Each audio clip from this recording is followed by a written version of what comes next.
ఇప్పుడే జీ5 app download చేయండి. చూడండి మీ ఫేవరెట్ టీవీ షోస్ ఎప్పుడైనా ఎక్కడైనా.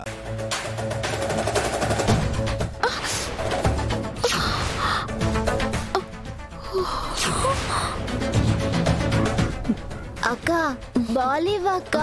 హే, అసలు మీకు బుద్ధుందా? ఇలాంటి ఆటలు గ్రౌండ్ లో ఆడుకోవాలి, మనుషులు తిరిగే చోట ఆడతారా? ఇప్పుడేం కాలేదు కదక్క, మమ్మల్ని తిడతావెందుకు? అసలే మా అక్క కడుపుతో ఉంది. ఈ బాల్ తగిలి తనకేమైనా అయితే?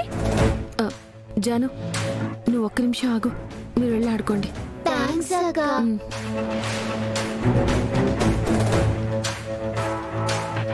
అక్క, అసలు ఇక్కడ ఏం జరుగుతుంది? ఆ బంతొచ్చి నీ కడుపుని తాకితే ఆ దెబ్బకి నీ బిడ్డకి ఏమవుతుందో అనే భయం కూడా నీలో లేదేంటి? అసలు ఈ దెబ్బకి నీలో కొంచెం కూడా రియాక్షన్ లేదేంటక్కా? అసలు నా కడుపులో బిడ్డ ఉంటే కదా జాను,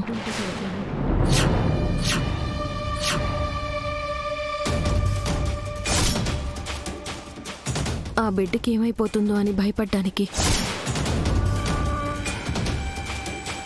ఏం మాట్లాడుతున్నావక్కా? కడుపులో బిడ్డ లేకపోవడం ఏంటి? అవును జాను,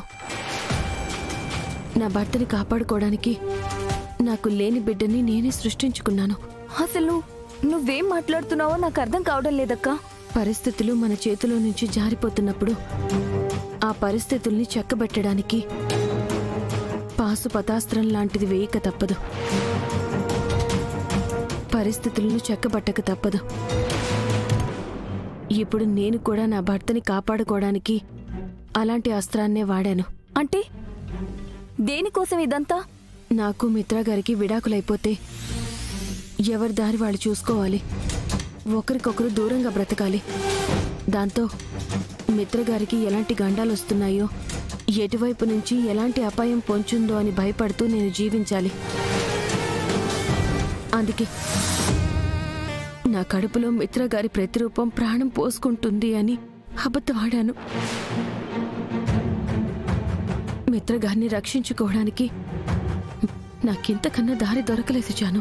బావగారి కోసం నువ్వు చేసిన పని కరెక్టే అయ్యుండొచ్చు, కానీ రేపు ఈ పని గురించి మీ ఇంట్లో తెలిస్తే అందరికీ నువ్వొక అబద్ధాల కోర్లా అనిపిస్తావు. ఒక మోసగత్తెలా వాళ్ళు నిన్ను చూస్తారు. వీటి గురించి నువ్వు అసలు ఆలోచించావా?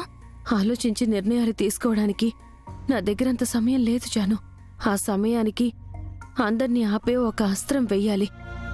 అందుకే నా బిడ్డ అనే అస్త్రాన్ని వదిలాను. ఏమోనక్క, ఇప్పటి వరకు నీ కడుపులో ఉన్న బిడ్డ ఆరోగ్యం గురించే ఆలోచించాను. ఇప్పుడు నీ భవిష్యత్ ఏమవుతుందోనని భయపడుతున్నాను. ఏది ఎలా జరగాలనుంటే అలా జరుగుతుంది జాను, నువ్వు మాత్రం టెన్షన్ పడకు. జీ5 యాప్ డౌన్లోడ్ చేసి అన్ని ఎపిసోడ్స్ పూర్తి ఉచితంగా చూడండి.